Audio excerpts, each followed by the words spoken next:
Hola, buen día, que estamos iniciando el cafecito, su presentación para esta mañana del lunes 5 de febrero. Pedro Domínguez de León, piloto y ahora comentarista también de programas de televisión y radio. Periodista graduado, locutor profesional. Que conten actos. ¿Usted quiere más? No, Productor de radio y televisión. A mí no me venga con eso de que el locutor graduado, ni el periodista profesional. A mí no me venga con eso. Que yo no le paro bola a eso. Porque aquí la mayoría de los que no sirven son licenciados en periodismo y comunicación. Así que no me venga con eso. Ay, Dios mío. A mí no me venga con eso. Él es piloto, que está ahora en la comunicación. Pero lo que él es piloto, eso es lo que ha hecho toda su vida.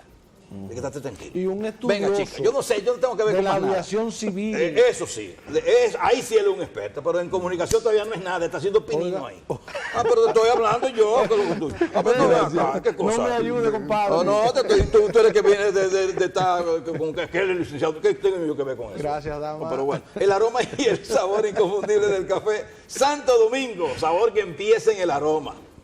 Pedro.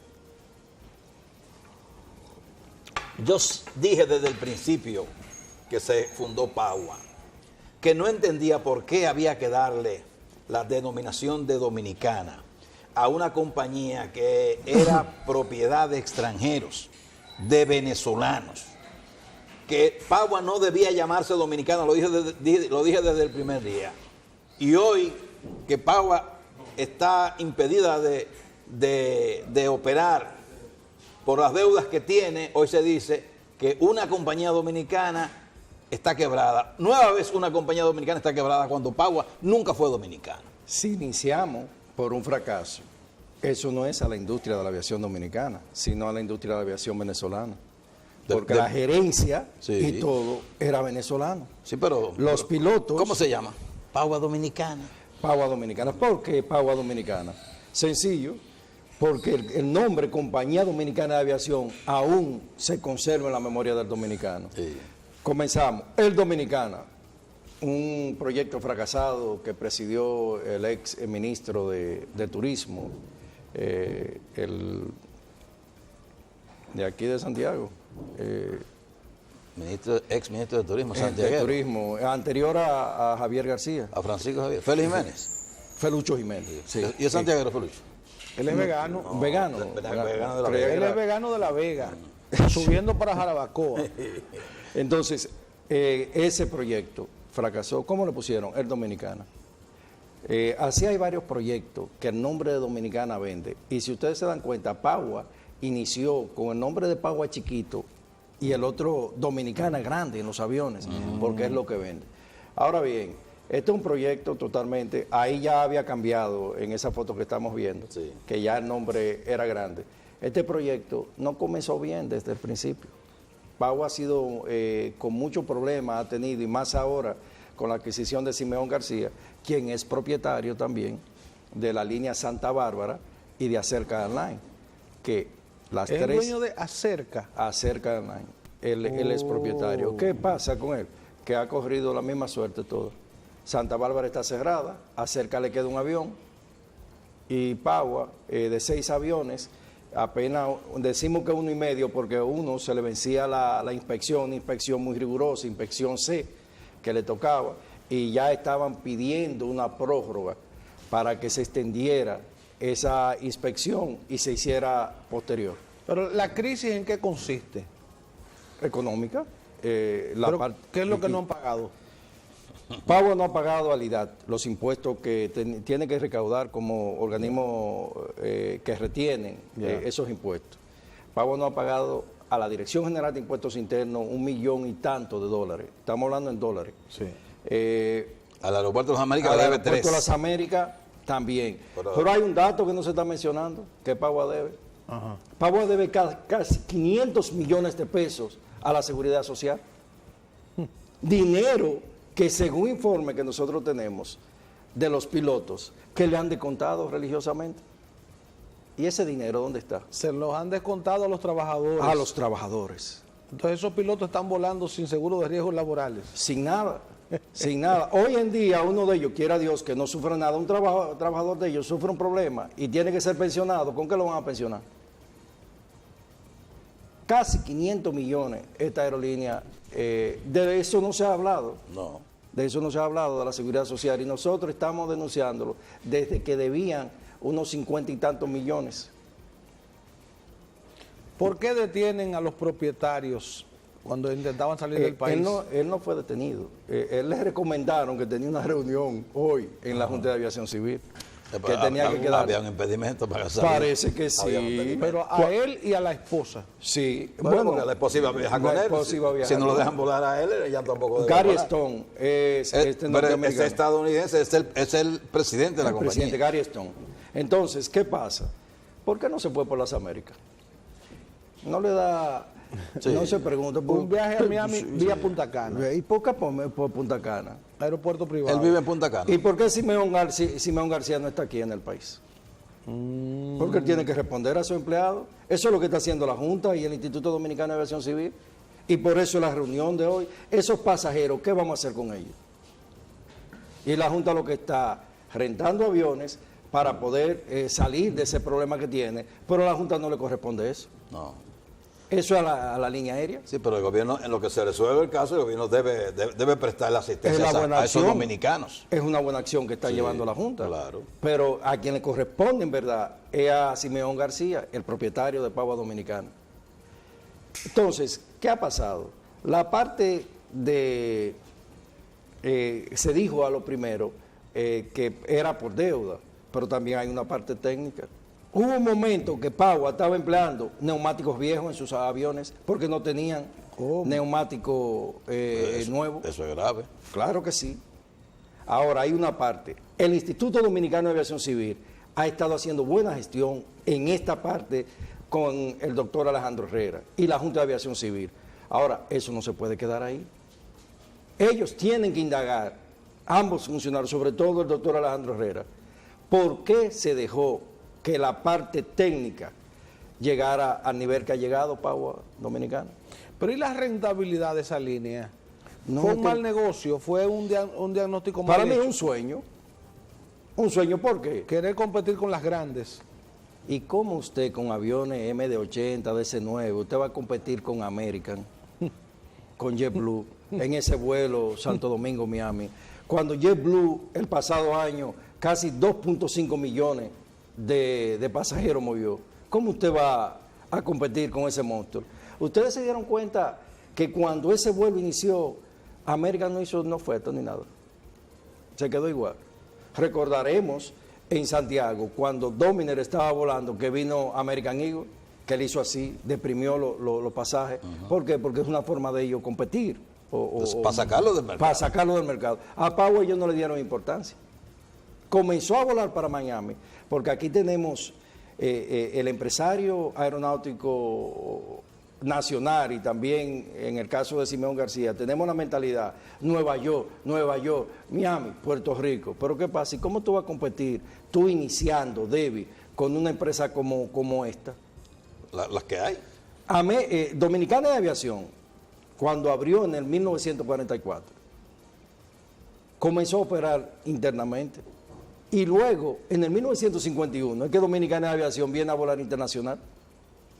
Pero hoy en día, estos empresarios, sin una estructura, sin un apoyo económico fuerte, quieren volar para Nueva York y para Miami, y la verdad que seguirá pasando cosas como esta. Pero es que hoy, las compañías aéreas que no tienen apoyo estatal tienen dificultades. Sí, las compañías estadounidenses tienen dificultades porque no cuentan con apoyo estatal y están permanentemente señalando que sus competidoras, las asiáticas, por ejemplo, son mejores líneas aéreas, con mejores servicios, pero porque tienen capital estatal. Ese es el problema. Aquí hay que redefinir la política aeronáutica del país. Aquí hay que redefinir la composición de la Junta de Aviación Civil, donde el empresariado aeronáutico dominicano no está presente. Es un organismo que traza la política aeronáutica del país, que asesora al presidente de la República, pero ahí no hay un empresario nacional. Pero ahí hay gente sí que obedece a intereses de las empresas foráneas. ¿Cuántos aviones tiene Pagua? Vamos a colocar un mensaje para seguir con esta conversación en breve, no se muevan.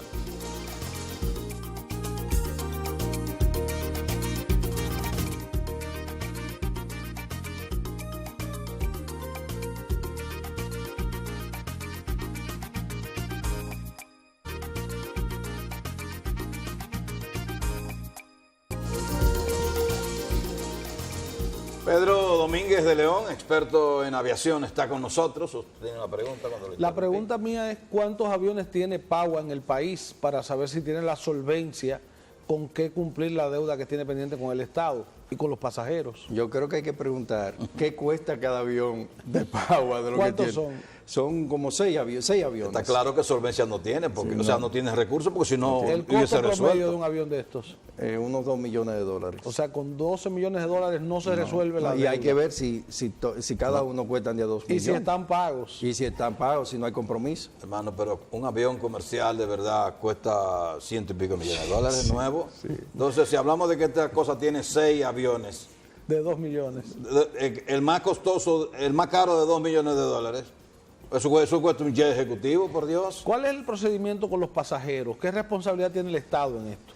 El Estado lo que debe velar, como lo está haciendo la Junta de Aviación Civil, de que la línea aérea cumpla con el compromiso de transportar a estos pasajeros o de devolverle el dinero.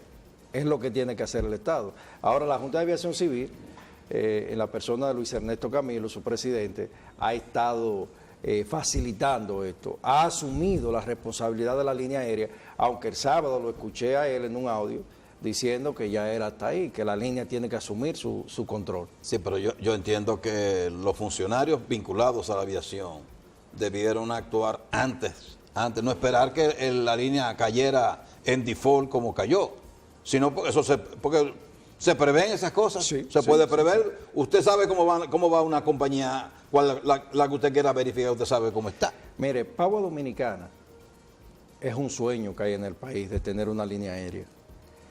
Y por eso me atrevo yo a decir que tanto el doctor Alejandro Herrera como el licenciado Luis Ernesto Camilo, a pesar de dominar alguna información, quisieron llevarla a esta línea aérea a que se pudiera sostener, pero no se pudo.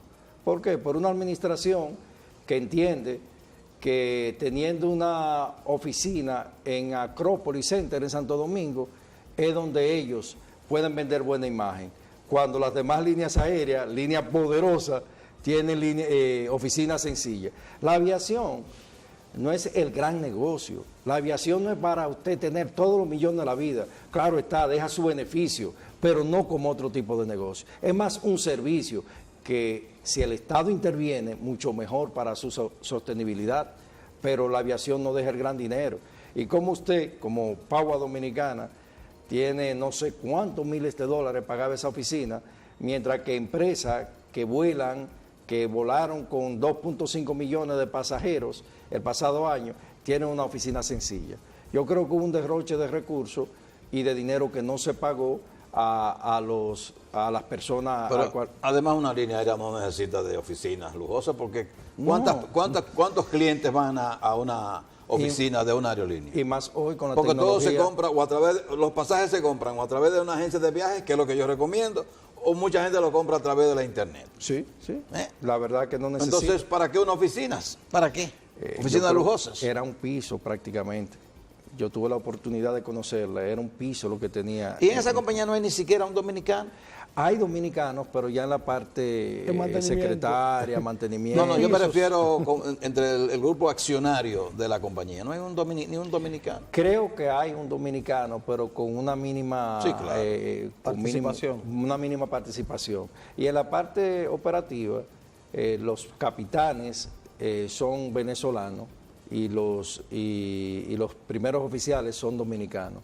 Y las azafatas son dominicanas. La verdad que un duro golpe para la aviación, porque son 400 y tantos empleados que hoy en día no se sabe qué va a pasar con ellos. Quedan sin protección, quedan sin nada. Lamentablemente. Pero es mejor una línea aérea cerrada de esta manera y no una desgracia aérea. Claro. Pedro, es mucho mejor. Un paréntesis, en estos días se denunció que había alguien con un helicóptero que estaba irregularmente aterrizando en un estadio, en un play. En Valladolid. En Valladolid. ¿Cuál es el protocolo para que un helicóptero pueda aterrizar en un lugar? Tener la autorización de los propietarios del terreno, de los propietarios o de los encargados. Por ejemplo, cuando se dio en el Estadio Cibao, la administración del Estadio Cibao es la que tenía que autorizarlo. Por escrito. o una autorización verbal, de acuerdo como sea, pero en Valladolid. Y la salida no se comunica. Sí, sí. Por los ejemplo, si controladores alguien viene al aéreos. Estadio Cibao en un helicóptero, el aeropuerto de Santiago, la Torre de Santiago, es que lo autoriza a discreción, a aterrizar y a despegar. ¿Por qué a discreción? Porque él no lo está viendo. No puede autorizar, autorizado, aterrizar. Y si hay alguien ahí que él pueda chocar. Ser afectado. Pero si yo afectado. quiero, por ejemplo, bajar en un campo en Montecristi, Usted puede ¿debo bajar. tener una autorización previa? de los propietarios de ese lugar. Debe tener una autorización, contar con la anuencia de ellos, porque no el helicóptero puede aterrizar. Por ejemplo, nosotros queríamos hacer una actividad en Santiago, en el área monumental, aterrizando un helicóptero, y lo que nos solicitaron es que debemos contar con la anuencia de la alcaldía para poder aterrizarlo, pero no podemos hacerlo independiente, sin ninguna autorización. Y ahí para tener un helipuerto, Hay un proceso que está en el sistema, en la red del Instituto Dominicano de Aviación Civil, donde le dice los requisitos que usted tiene que tener para poder operar un helipuerto. Lleva unos requisitos y el tipo de helipuerto que va a operar. A propósito de helicópteros, Pedro, aquí seguimos con el anacronismo de no permitir que los helicópteros vuelen de noche. Es que hay... Porque eso es un atraso. Sí, pero no todos los helicópteros No, claro. pueden los volar de equipos noche. Claro que no, tenemos. claro que no. No todos. En el país puede haber de 4 a 5 helicópteros que puedan volar a cualquier hora, pero por la zona también, sobre todo nosotros en el Cibao, con la zona montañosa, Sí. la parte de las aerovías, para las vías que son imaginarias de un punto A a un punto B, esas aerovías, lo mínimo en altura que uno puede andar es 7.000 pies. No todo helicóptero anda a 7.000 pies. El helicóptero siempre anda a altura baja. Entonces, para Punta Cana, la zona del este, hay una apertura de que pueda hacer este tipo de vuelo. Sí, porque de no noche. hay montañas. No hay Muy montañas. grande. A 1.000 pies tú andas de Punta Cana al aeropuerto de La Higüero, pero para el Cibao es más difícil. Aquí sucedió el piloto que aún está desaparecido, porque el que cayó por Punta Cana con un ejecutivo de Lidosa. Ese helicóptero despegó del aeropuerto de Puerto Plata con sin plan de vuelo instrumento, aunque ya necesitaba plan de vuelo instrumento, no despegó. Para ese helicóptero poder despegar, tenía que tener o el equipo necesario para volar instrumentos en el helicóptero o un segundo piloto al mando. No lo tenía. Consecuencia, ahí está, el piloto... ¿Y por qué lo del segundo piloto en este caso específico? Porque para usted poder hacer la aproximación, poder chequear la carta, usted solo, el helicóptero te exige mucho control, no es igual que el avión, que uno puede soltarse, calibrarlo. Lo ponen automático. Automático, el helicóptero no, hay que llevarlo, el cíclico y el colectivo agarrado ahí, no puede soltarlo. Entonces por eso necesita de un asistente, alguien que le pueda ayudar. Bueno, ¿algo más que te tenga que conversar con Pedro? me inquieta saber por qué no tenemos esos helicópteros aquí de cabinas grandes. Por los costos. No vale la Los pena. Yo siempre creí que debiéramos tener uno de esos helicópteros que cogen, ¿cuántos? 20 pasajeros más o menos. Sí, depende de la configuración. Exacto. De Ligüero a la capital. Porque usted decide, bueno, yo me hacia voy en Punta avión, Cana. yo me voy en avión. No, porque el tema de Punta Cana es que tú llegaste al sitio y te movilizas sin problemas. El tema es que tú llegas a El Higüero en avión, por ejemplo, un avión pequeño, y de ahí a la capital te coge el tiempo que te coge de Santiago a la capital, Pero por también, tierra. También tiene que ir de aquí al aeropuerto de Santiago, que también es un tiempo. También, exactamente. Que hay que calcular. Exactamente. Entonces, Deberíamos tener un helipuerto oficial en Santiago. En Santiago, Y sí, ese llamado sí. va para la alcaldía. sí, un helipuerto, varios, ahí mismo, un complejo donde haya varias plataformas para que pueda, sobre todo en el área de la ciudad, en un edificio que sí, que lo pueda asimilar bien. Aquí la aviación tiene el problema que este país tiene buenas estructuras viales. Entonces, el desarrollar la aviación aquí no es fácil. Y los tantos aeropuertos. Aquí por kilómetro cuadrado tenemos todos los aeropuertos del mundo. Y eso retranca o no permite el desarrollo de la aviación. En los años 60, 50, aquí se había vuelo Santo Domingo, Santiago, Dajabón, 3 veces a la semana. Pero ya eso, los costos... Bueno, los peloteros viajaban en avión. El caso del vuelo que zozobró en el 49, sí, el de los peloteros. Sí, que era Barahona, sí. el de la tragedia. Sí, sí, pero ya el país, en materia de aviación, tanto los aeropuertos sobre todo, tantos aeropuertos, el desarrollo lo tenemos limitado. Haití se vuela más que República Dominicana. No me digas. Porque en Haití, imagínense, Sí. que de Puerto Príncipe a Cabo Haitiano, usted con tomar esa vía es una odisea. Sí, pero por ejemplo, ya hacer la ruta Santo Domingo-Santiago, salir de la capital, le coge a una persona 1 hora y 1 hora y pico. Sí. Llegar al kilómetro 9 de la mal llamada autopista Duarte implica 1 hora, 1 hora y Sí, media. y que, O sea que para una persona que quiera, que tenga con qué, por supuesto, viajar en helicóptero, pero es lo ideal. Para Santiago, quizás no sería el atractivo, el gran atractivo, viajar en avión a Santo Domingo, pero y para Puerto Plata. Exactamente. Puerto Plata, Santo Domingo. Higüero o Las Américas, es un atractivo. Pero para Santiago, el tiempo que se toma uno salir de la ciudad de Santiago al aeropuerto Cibao, Sí. tomar un avión, irse a Higüero, y del Higüero, por ejemplo, ir al Banco Central. Eso, 2 horas. por eso es un atractivo el helipuerto que está en el Malecón, sí, que es de la sí, ciudad. Sí, el de la ciudad, que lo van a modificar, Sí, lo van a es muy reparar. pequeño el Sí. espacio, tienen, Sí, que, es tienen pequeño. que hacerlo más grande. Es que ya la aviación está para esa zona, para allá, para los helicópteros. Aquí hay más de 70 helicópteros. Lo que pasa es que la aviación en helicóptero es cara, porque tiene muchos componentes que se dañan, porque giran muchas cosas.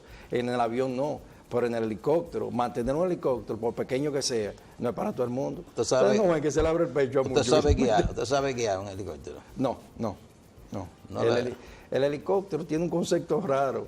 Es más difícil aprender a un piloto que sepa de avión que a una gente que no sepa de aviación. Porque el piloto tiene la concepción que si no tiene velocidad, el piloto de avión se fuñó. En el helicóptero sin velocidad, que eso despega.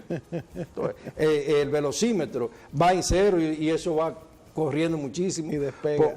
Y despega, pero en el avión no. Si en el avión no hay velocidad, te fuñiste. Sí. Ahí, entonces, es diferente. A una gente que no sepa nada de aviación, se le haría mucho más cómodo hacer el curso de helicóptero para aprender a volarlo que a un piloto que ya tenga Más o menos, experiencia. ¿cuántos pilotos de helicópteros tenemos en el país? En el país andan unos 70, 90 pilotos de helicóptero. Uno por helicóptero. Pero todo formado Sí. en la Fuerza Aérea. Yo creo que hay 5 pilotos civiles. Gracias a Pedro Domínguez de León por estar con nosotros, experto en aviación, tratando el tema de la compañía Pagua, que desgraciadamente es muy difícil que pueda volver a volar. Está en un laberinto. Más fácil se recupera Dominicana de Aviación Que es mucho decir. Vámonos a los mensajes para estar en la parte final del cafecito.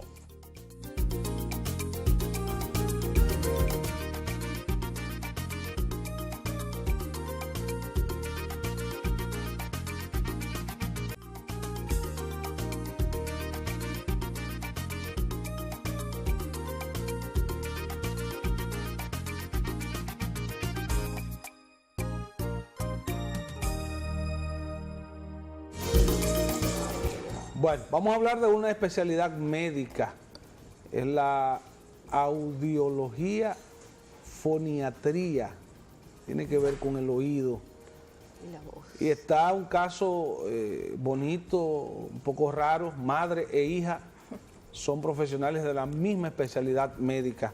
Las doctoras Dulce Muñoz y Alexa Seara Muñoz con nosotros.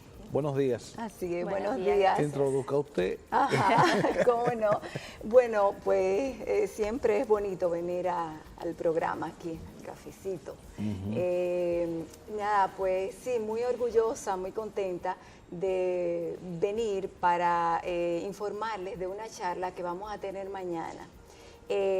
Como les comentó, mi hija ya se formó con mi misma especialidad y en el centro que ya yo tengo hace 15 años, donde atendemos lenguaje, voz y audición, entonces le venimos a agregar una nueva formación que ella nos trae, que es el poder evaluar de manera más precoz a los niños para una prevención de la audición, tratarla de una manera más rápida. Un bebé recién nacido ya es posible hacerle la evaluación para saber si escucha o no. Eso es lo interesante. Entonces el centro en general, como ya muchos saben, atendemos también lenguaje, que es problemas de articulación, cualquier desorden del habla, de la voz, disfonía, tartamudez, muchas otras cosas que podemos atender aquí, pero lo que hoy nos compete realmente es informarle de esta nueva evaluación que vamos a tener y vamos a dar una charla el miércoles 7, pasado mañana. Ya, doctora Alexa Seara Muñoz, ¿cuáles son las novedades que hay dentro de esta especialidad? Bueno, esta prueba de emisiones otoacústicas, lo interesante es, como decía mi mamá, que el bebé al nacer, recién nacido, se le puede evaluar la cóclea. Este aparato lo que hace es registrar la respuesta de la cóclea para ver si está normofuncionante o no, y de esta forma poder prevenir de una manera más precoz si esa persona va a escuchar bien o no. De manera que, sabiéndolo en tan temprano momento, podemos intervenir más rápidamente para que esa persona tenga una mejor calidad de vida y el desarrollo más normal dentro de sus posibilidades. ¿Existe una conexión cerebro-oído? Sí, claro que Totalmente. sí. Totalmente. Porque no solamente escuchamos a través de los órganos del oído, pero existe un procesamiento cerebral auditivo que, si no está funcionando bien, no vamos a escuchar bien. Es lo que nos proporciona cualidades para poder escuchar, para tener memoria auditiva, para poder hacer figura fondo, que es cuando uno quiere, por más que haya ruido externo, escuchar a la persona con la que uno está hablando, por ejemplo. Y si eso no está funcionando bien, aunque nuestro oído esté bien como órgano, no vamos a escuchar bien. Me inquieta el problema de la distracción, sobre todo en niños, que uno les habla y uno no sabe si están o no están escuchando. Es muy común, precisamente en niños que no escuchan de manera adecuada. Y como ella les comentaba, como el órgano del oído no es solamente escuchar, sino que también debe llegar hasta el cerebro para ser procesado, codificado, descodificado. Entonces, precisamente esto de que con el oído uno escucha, también sirve para el equilibrio, pero también, aparte de captar sonido, es capaz de emitirlo. Por eso se puede realizar un estudio del que queremos hablar, de otoemisiones acústicas. Porque el oído, aparte de recibir sonido, también es capaz de emitirlo. Por eso este estudio es posible. Digo, esa composición otoacústica, la raíz de esa palabra, ¿qué es lo que significa? Oto es oído y acústica viene de la acústica como tal, del sonido. Lo que hace este equipo es emitir un sonido, o sea, generar un sonido a través de un simple micrófono que uno coloca en el oído de la persona, del paciente que está evaluando, y al generar ese sonido se activa el oído interno y si la cóclea está funcionando bien, emite un sonido. El equipo lo que hace es registrar ese sonido que genera la cóclea para ver si está dentro de los parámetros normales. Y otra cosa muy interesante de este equipo es que, aunque tal vez den dentro de los parámetros normales, pueden haber ciertos indicadores que me den más bajo de la normalidad y me indiquen que esa persona puede llegar a perder la hipoacusia en un futuro cercano, a pesar de que me dé dentro de los parámetros normales. Otro punto muy interesante es para cómo se puede realizar en personas que no pueden cooperar. Por eso se puede hacer desde que el niño nace, desde el otro día que el niño nace, puede ser realizado, y también simuladores O sea, personas que laboran en empresas muy ruidosas, aeropuerto, taller mecánico, que quieran simular que luego de que están trabajando, laborando allá, han perdido audición. No es posible, porque con esto, sin la cooperación del paciente, es posible determinar si escucha o no. ¿Existe una diferencia entre ruido y sonido? A ver. Ruido y sonido. Bueno. El ruido molesta, por supuesto. Claro. Pero no todo ruido molesta. Vamos a poner un parámetro.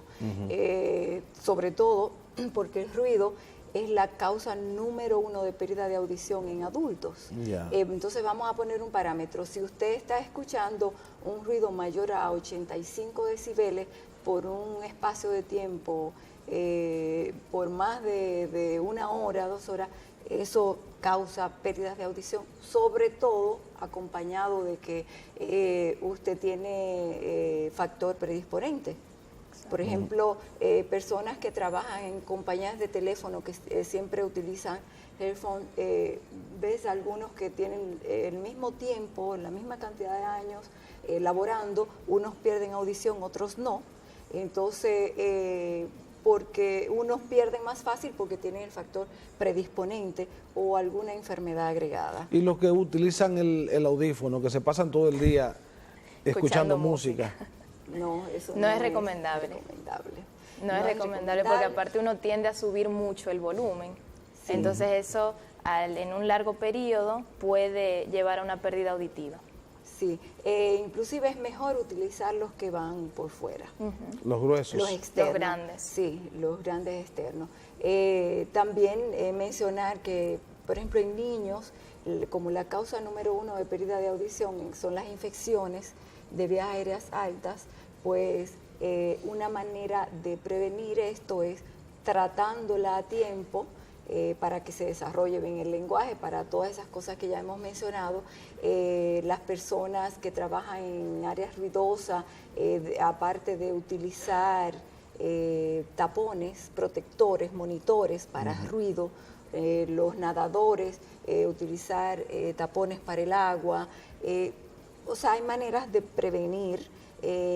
También, las personas que trabajan en ruido, utilizar zapatos de goma, sí, porque por ahí entra mucho el ruido. Así que hay muchas formas de prevención y es lo que queremos hacer. Bueno, ya después de que hay pérdida, de que existe una pérdida, el tratamiento sería utilizar audífonos, pero no cualquier audífono. Los audífonos deben utilizarse, eso es vital, según el perfil audiológico y a su medida, tomando una impresión a su medida. Esto lo rectifico más por el hecho de que muchas personas que han tenido que utilizar audífonos los rechazan, dicen, ay Dios mío, ya tengo ruido, es incómodo, pero es porque no se ha hecho de la manera indicada. Vamos a dar detalles más de la charla que ustedes tienen programada para el próximo miércoles. Exacto. ¿A qué público está dirigida? ¿En qué lugar? ¿El costo? ¿La hora? Sí, está dirigido a cualquier profesional de la salud que esté interesado en asistir. Es bienvenido, pero mayormente tal vez le va a interesar a médicos especializados en neurología, neumología, otorrinos, pediatras, psicólogos, ginecólogos, personas que estén más relacionadas tal vez con niños o con personas que puedan llegar a tener problemas auditivos, pero cualquier profesional de la salud que quiera asistir es bienvenido. La vamos a hacer en Saiza Market, que está en los Jardines Metropolitanos. Es el miércoles 7 de febrero a las 7:30 y la entrada es sin costo. ¿No puede asistir cualquier persona que no sea médico? Sí, es bienvenido. Porque a todos... Alguien que tenga un caso, una patología... Claro que sí, cualquier madre le interesa saber que puede detectar problemas de audición en su niño, aunque él no pueda cooperar. También estaría dirigido, porque esa nueva formación ella trae a odontólogos, sí, que está muy unida a nuestra especialidad ahora a la odontología. ¿De qué manera? Sí, hay una nueva especialidad que se llama fonoestomatología. ¿Oh, sí? Fonoestomatología. ¿Hay una conexión entre el oído y el estómago? No. No. Se refiere, Ayúdame ahí. se refiere al sistema estomatognático, en realidad, que es bien. esta parte Ya. de la cara, no al estómago. Se refiere a esa parte y está relacionado porque nosotras trabajamos mucho con la función a la hora de hablar y de comunicarnos. Por ejemplo, una persona puede ser que esté hablando mal porque alguna función anatómicamente esté mal, y el odontólogo nos puede ayudar tal vez a arreglar esa parte orgánica para nosotros después trabajar la función y que ese paciente no vuelva a deformar una parte de la boca o su dentadura o cual sea que sea el problema que tenga el paciente. Una pregunta para técnicos que relacionados con la televisión y el mundo mediático. ¿A un sonidista a qué se expone? ¿Qué riesgos tiene? Por ejemplo, es cuestión de ruidos, ¿no? Sí, sí, sí. Es cuestión de ruidos. Estas personas, hay bandas de música, etcétera, varias que adquieren monitores para ruido. Estos monitores son muy interesantes porque sigues escuchando con ellos, pero no te hace daño la música, Ok. aunque esté alta. O sea, Es una controla- solapa para el oído. Se Sí. llaman in-ears, en realidad. In-ears es un molde hecho a la medida del oído y adentro tiene un circuito donde tú eliges qué tú quieres escuchar y qué no quieres escuchar, Sí. según tu trabajo, según lo que tú necesites prestar más atención. Y puede llegar a cubrir hasta un 60%, ¿sí? Pero no dejas de escuchar, eso es lo bonito. Pero tu oído no se daña. Mitiga. Sí, no se daña. Hay otra parte que es la voz profesional. La que voz es algo profesional. que tú traes también nuevo. Sí, también. Explícale un poquito. Vamos a hablar de eso en breve. Sí. Sí. Estamos hoy hablando de audiología con dos profesionales del área, Madre e hija. madre e hija, las doctoras Dulce y Alexa Muñoz, Seara Muñoz. Vamos a una pausa breve.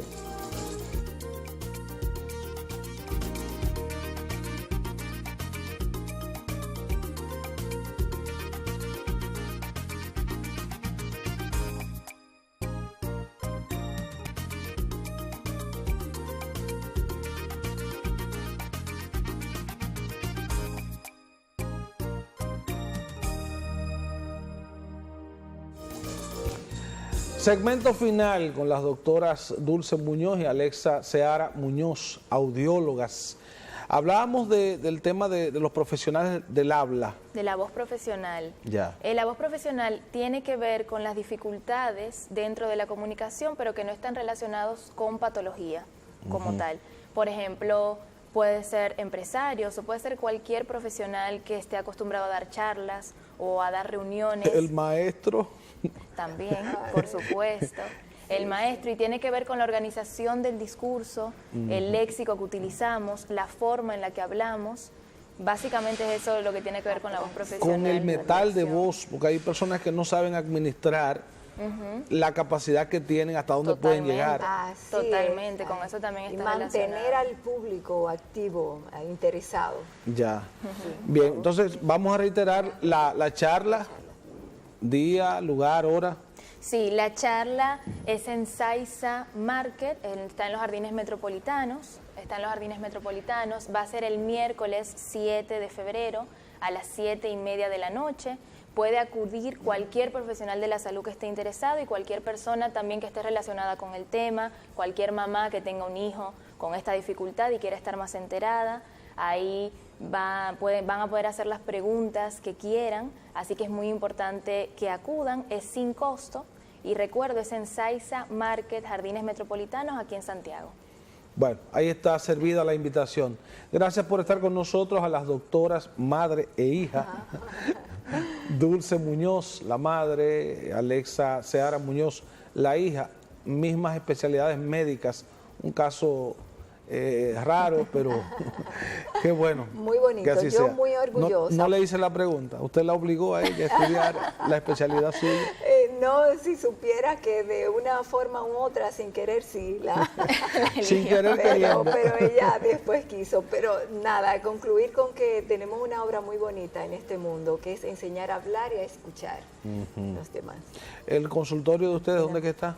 El consultorio está en la Plaza Optimus, local 1A28. Ahí laboramos de 9 de la mañana a 12:30 y de 2:30 a 6, 7, según estén los pacientes, todos los días, de lunes a viernes. Ahí nos encuentran, previa cita siempre. El teléfono, sí, puedo darlo, el del consultorio, 809-708 724-1838. Ahí está, gracias por estar aquí. A ustedes las gracias por el favor de su sintonía. El cafecito vuelve mañana.